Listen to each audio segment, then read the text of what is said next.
I have to say, like, there really is a spirit to New Orleans. You know, you hear about it, you see it. People come down here to party. You know, they come down here to drink. But if you take the time to really kind of sit and look and feel, you can feel the spirit that is New Orleans. Outside of all the commercialism, the bars, you know, all of that stuff is fun, right? But it doesn't really get to the nitty-gritty of what it is to be here.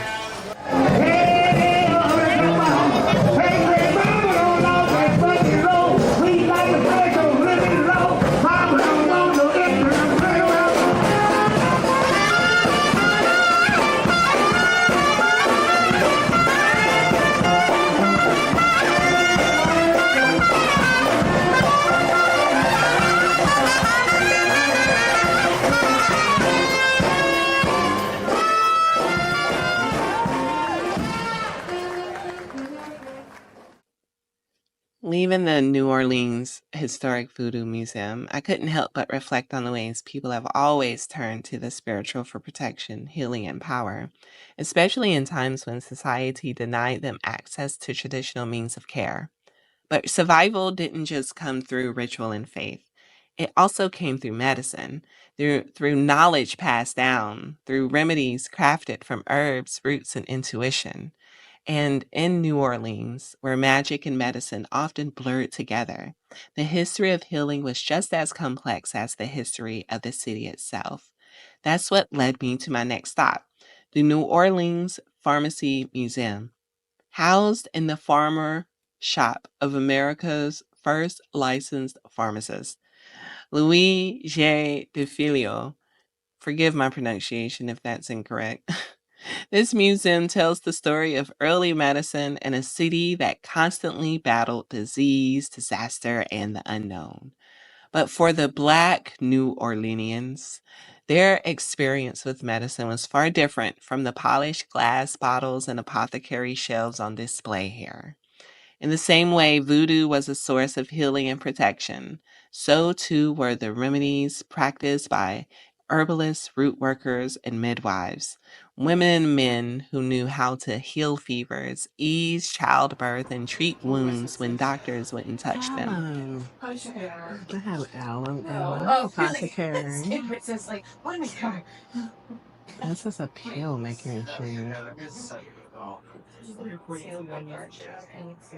Some of these folk remedies made their way into mainstream medicine, though their origins were often erased. Others were dismissed, despite being just as effective, if not more, than what some of the pharmacies at the time sold. As I walked through the museum looking at the antique medical tools and the strange concoctions once prescribed as medicine, I saw something familiar. Another story of resilience, another tale of survival. Because whether through faith or through science, people here had enough fight to heal themselves. Walking out of the pharmacy museum, I couldn't help but reflect on the ways people in New Orleans have often found ways to heal through medicine, through faith, through community. There's another kind of healing, one just as sacred: food.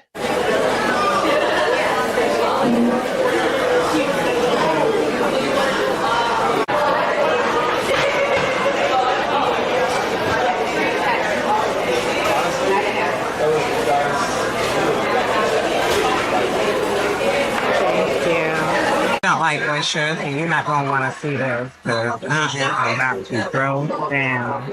Especially if I can get some that is close to the water. If I am down here, okay. All right, y'all. The waitress said they good too, so I am excited. And they big. These things ain't playing, okay? Look at how big these things are. Look at how big that is. I don't know if y'all can see.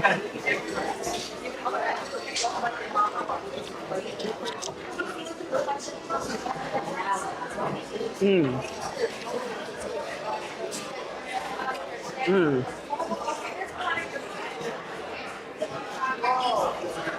Mm. Y'all,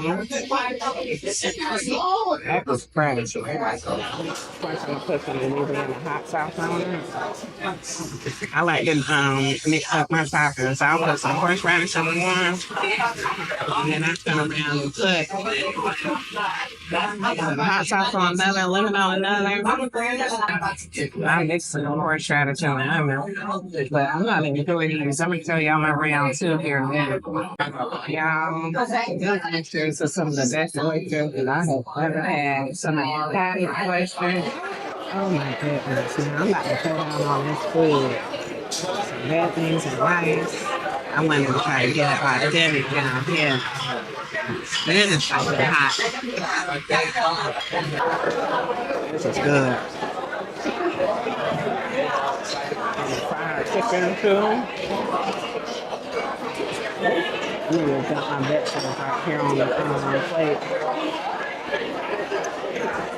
I'm not gonna mix it up, but I had to eat some vegetables, y'all. I don't know if I'm gonna finish all this food. I think I got a little jelly. But I did bring the dough tubbies. There's no plastic box. Okay, so I'm not gonna try to check out. You want to say I'm you see that chicken? Trying to get my camera to focus. I don't think my camera don't focus. So,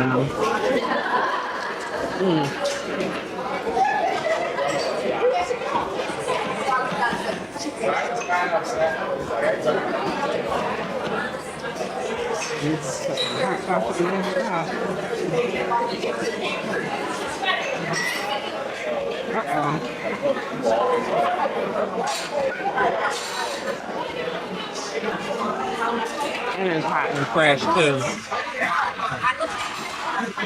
That came right after the I'm trying to form that. And I'm gonna let y'all go. I'm gonna eat my food.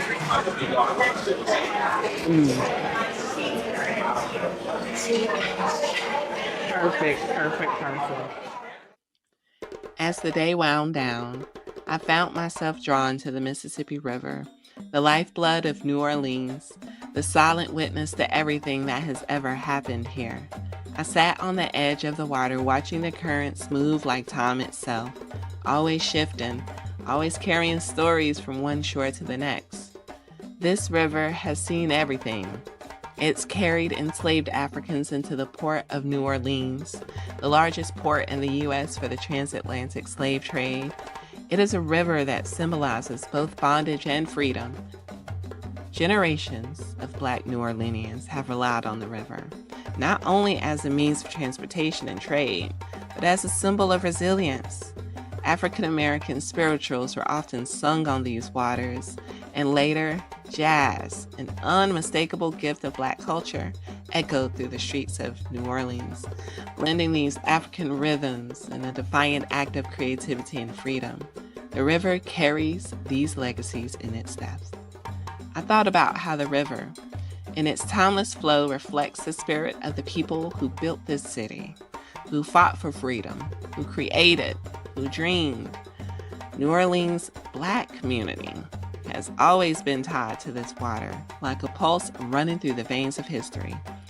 And as I sat here watching the sun sink lower, I realized the river, much like the people of New Orleans, keeps moving forward, not being weighed down by the weight of the past, and also not forgetting their past by honoring it. They keep pushing towards the future. I came here searching for something. I don't know, maybe for understanding, maybe for connection. But what I found was we are not just what happens to us. We are how we rise from it. The river keeps moving, and so do we.